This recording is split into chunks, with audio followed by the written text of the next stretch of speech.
इसको अपने आगे कंपोजर में हूँ। बहुत बढ़िया गाना बा। आप लोग बहुत आशीर्वाद प्यार देता नहीं जा।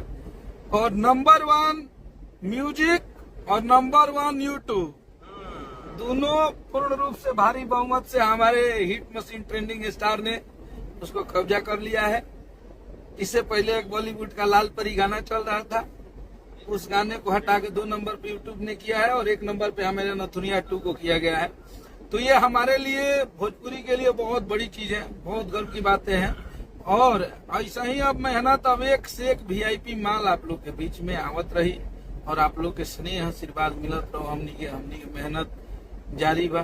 दिन रात भैया मेहनत कर रहे हैं, काम कर रहे हैं अपने गाने बजाने पे।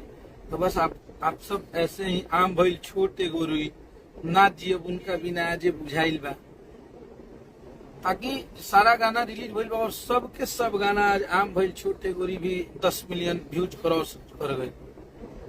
कितना हराया हम के मरले छोटे ये गोरी भइल छोटे गोरी। बहुत बढ़िया गाना बा। और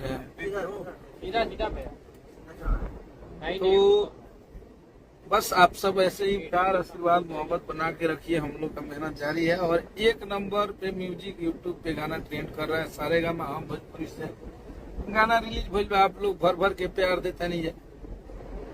एक दिन में मरलस की दूर कबार देलस। ठीक है, बस आप मुकुल मेरा भाई रीलवा बनावल ना छुट्टी। लव यू मेरे भाई। बहुत अच्छा आज भाई ने हमको एक गाना सुनाया है, उसको भाई से गवा के हम रिलीज करेंगे अन्नपूर्णा फिल्म।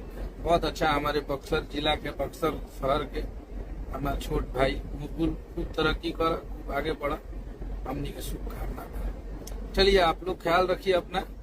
और बहुत सारा नम्रता माला जी सब के संगे आई भाई हमार करदा कैले रहा लोग तरी धुआं मार के और आशीर्वाद प्यार बनाने रहिए। जय माता दी। हर हर महादेव।